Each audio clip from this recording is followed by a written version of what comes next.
¿Cómo le va? Bienvenido a una nueva edición, una de las últimas del año de Límite 24. Cuando nació conceptualmente el programa, además de ser un ciclo de entrevistas, era contar historias. Hubo historias muy lindas, muy divertidas.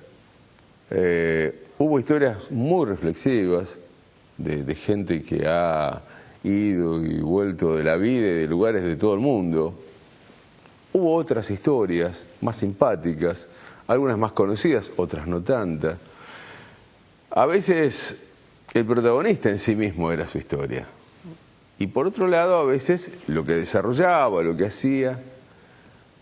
La idea siempre fue que usted conozca un poco más de algunos personajes, de algunos vecinos, gente famosa, otra no tanta.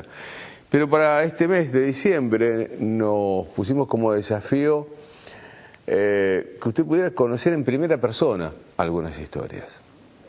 Y la historia de hoy tiene que ver con esto, con una primera persona, porque no es habitual que alguien que ha padecido una adicción, y usted habrá visto muchas veces en televisión, o se ponen de espalda, no lo toma la cámara, se le escucha solamente la voz. Creo que no muchas veces tenemos la oportunidad de que alguien pueda en primera persona contar su historia y que sirva para que otros chicos, para vos que sos mamá, papá, también empieces a darte cuenta cómo es esta historia de las adicciones.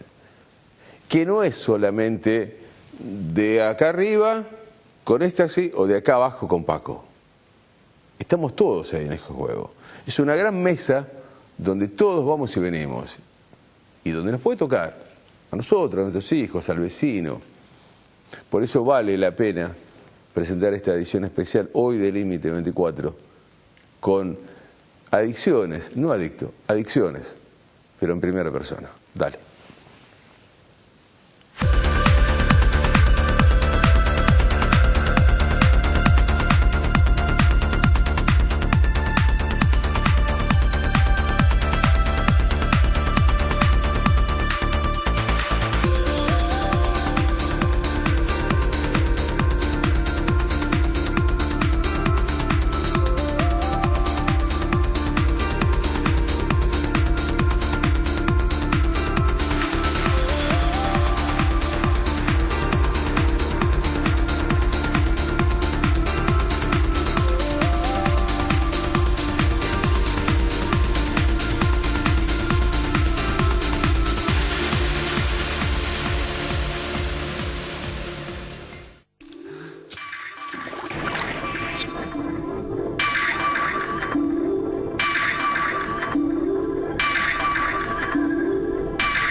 Narcotráfico en Misiones Prefectura incautó 2 toneladas marihuana valuadas en 11 millones de pesos. Esta es la sociedad en la que vivimos, la del consumo compulsivo. Buscamos productos, sensaciones, sustancias que alivien nuestra ansiedad, nuestra insatisfacción. En ese camino muchos se encuentran con las drogas. Las drogas no son un objeto de consumo más. Producen una dependencia física y psicológica muy difícil de controlar. Actúan directamente sobre las zonas vulnerables de la personalidad, brindando una falsa sensación de bienestar, de seguridad, pero con el tiempo terminan por anular la voluntad de quien las usa. Estaba todo bien, hasta que un día me fui a una fiesta. En el vidrio del baño me puso una línea. Me dijo, aspira esto. Y ahí dije, uy, me ponen las repilas, porque había salido recansada de trabajar. Y me puso repilas, fiesta ahí. Los motivos del consumo son muchos, son complejos. Y depende mucho de cada persona y también de cada grupo. La primera vez que fumé estaba con 2 amigos, 2 conocidos más grandes que yo eran. Y me preguntaron si yo fumaba. Y yo les mentí, les dije que sí fumaba, porque me moría de ganas por fumar, quería ver lo que era.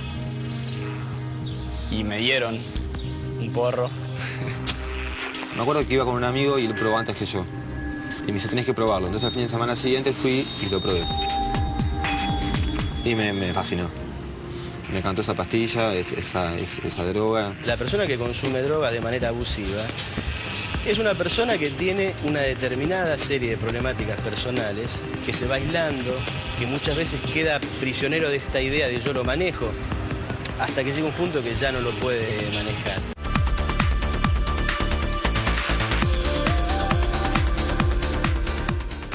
Alguien dijo alguna vez que toda adicción comienza desde el dolor y termina con el dolor.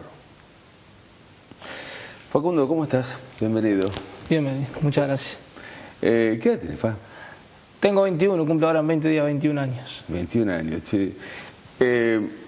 A ver, vamos a tratar de que la gente te conozca un poquito más. ¿Cómo tu familia cuando llegaste a este mundo, cómo estaba compuesta, mamá, hermanos?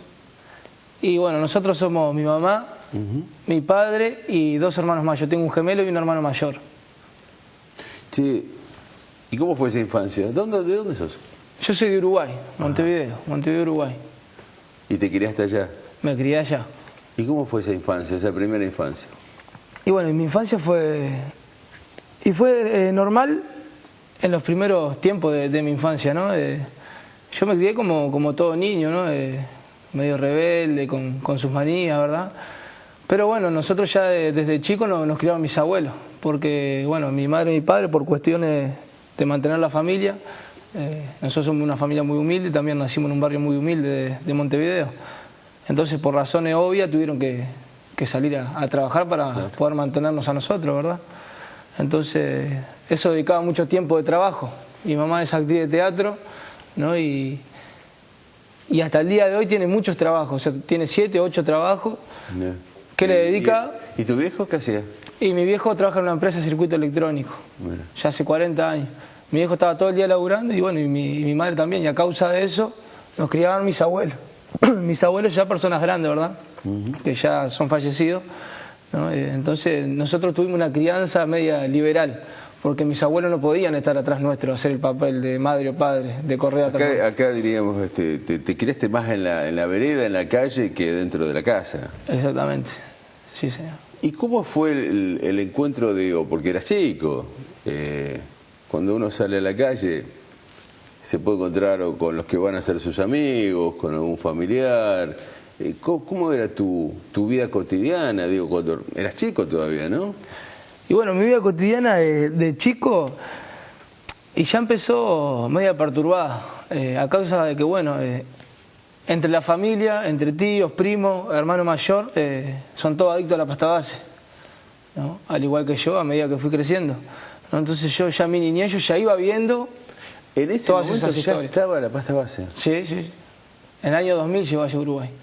En el 2000 llegó a Uruguay. En el 2000. Sí, y tu familia, digamos, algunos de tu familia ya eran consumidores. Sí, señor. O sea sí. Que para vos no era extraño, no es que alguien te lo trajo de afuera y te dijo te voy a hacer...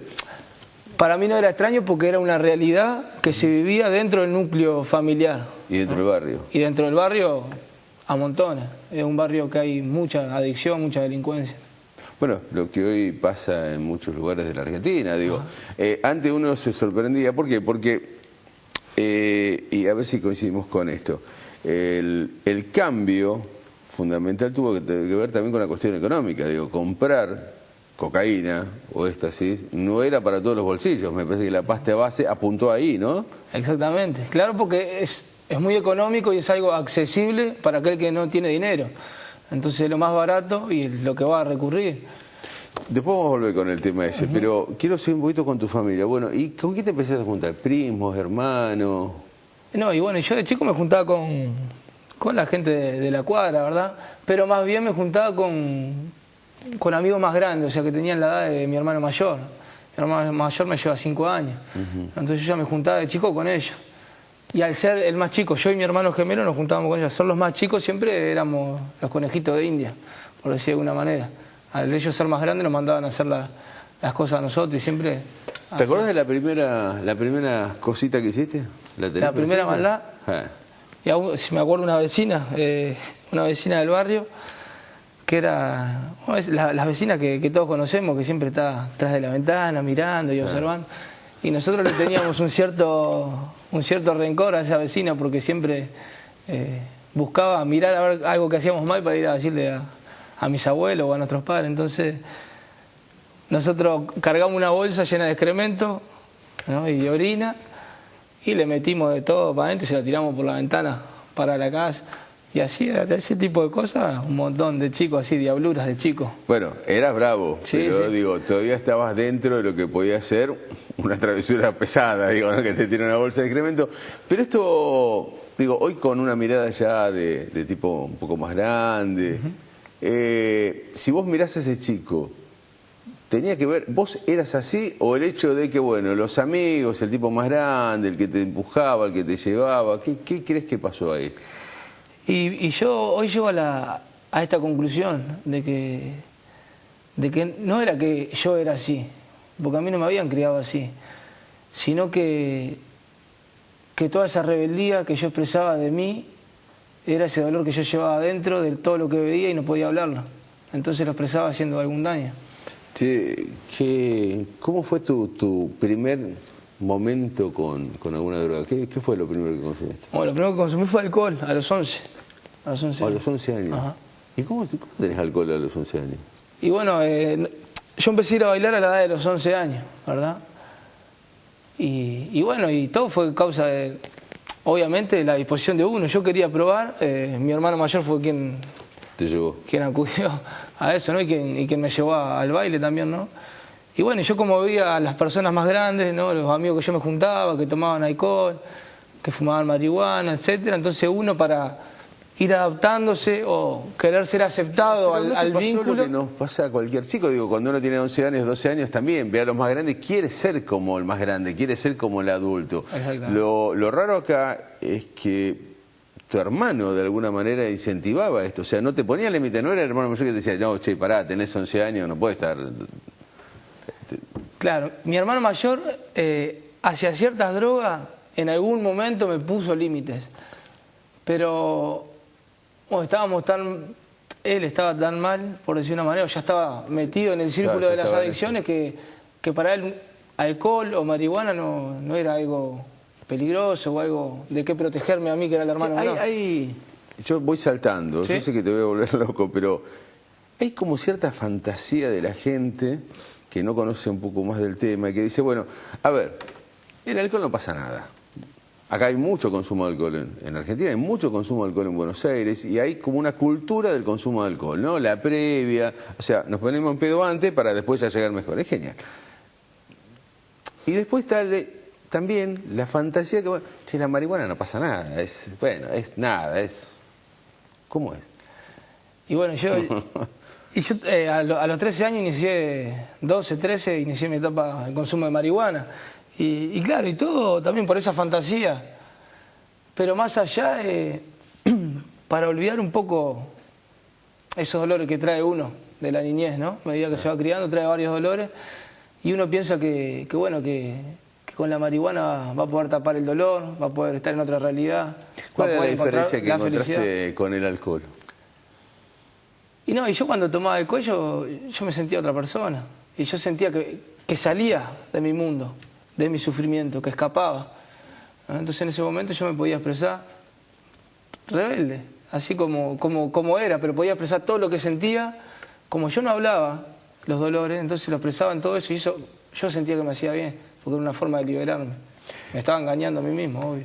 El camino no es la primera vez que lo escucho, ¿no? Es bastante habitual. Alcohol, marihuana y después empiezan a aparecer otras historias. Exactamente. Pero para esas historias también hacía falta plata, digo, vos trabajabas, ¿qué hacías en ese momento? No, delinquía. ¿A qué edad arrancaste? A los 14. ¿Ibas a la escuela? Sí. Sí, es cierto lo que me dijeron por ahí, ¿por qué ibas a la escuela? O sea, eras tan rebelde, eras tan complicado, salía por todos lados, pero ibas a la escuela, ¿cómo es esa historia? No, yo a los 15 años dejé de estudiar, pero hasta esa edad llovió porque tenía una chica que me gustaba mucho. Entonces mi único interés y motivación a ir a la escuela no era el hecho de estudiar o ser alguien en la vida, sino de poder ver a esta chica. ¿Te devuelves alguna vez? Sí, fue mi novia durante 2 años. Por lo menos. Sí, algo conseguí. Algo conseguiste. Che, ¿y te acordás la primera vez que saliste a buscar guita por afuera? Sí. ¿Qué hiciste? Y me acuerdo que estábamos, mi hermano mayor, 2 de mis primos, que me incentivaban, ¿no? Me invitaban a Bueno, delinquir. ¿por qué te decían eso? O sea, ellos ya estaban tan metidos en ese mundo que no les importaba. Digo, la idea era sumarte. Porque uno dice, che, mi primo, mi hermano, nadie me cuidaba acá. Y yo en ese momento lo sentía así. Yo quería ser aceptado a la realidad que vivían ellos. Entonces lo que ellos me proponían, para ellos estaba bien, porque como ya estaban en el círculo, ellos querían que yo sea uno más de ellos, que yo sea de la banda. Entonces para ser de la banda yo tenía que hacer esas cosas. Entonces ellos me propusieron, Facu, vamos. Y yo sinceramente la primera vez no quería, porque tenía miedo. Pero por esa inseguridad y por ese querer ser aceptado dije, sí, vamos. ¿Y qué hiciste, te acordás? Sí, un supermercado. Entramos a un supermercado, hermano. Muchas veces la gente ve en la tele, ¿no?, el tema de las pandillas en Estados Unidos. Hoy acá aparece el tema de los grupos. Cuando uno se mete en esto, esta cosa de la pertenencia, se forma parte de este grupo, de esta banda, de lo que sea, ¿qué es lo que fuiste a buscar? ¿O qué era lo que querías encontrar ahí adentro de ese grupo? Y yo creo que era el ser reconocido. Por ahí una vez en la vida, de decir, acá está el Facu. O sea, lo que nunca conseguí con mis padres, por decir una manera, cuando era chico, no porque no me querían. No, son cosas distintas. Sino porque no, por H o por B no tenían el tiempo necesario para dedicarnos a nosotros los hijos. Entonces, siempre quisimos llamar la atención, como decir, acá estoy, ténganme en cuenta. Y yo creo que eso explotó a medida que fui creciendo hacia otras cosas, el querer ser reconocido. Facu, ¿te quedas un ratito más? Sí. Vamos a hacer una pausa, porque en estas historias que uno a través de este laburo conoció muchas, siempre hay un momento, y de allí nació el nombre de este programa, hay un momento límite, ¿no? Ponete a pensar vos que estás del otro lado, si en este momento un amigo se cae al lado tuyo, ¿sí?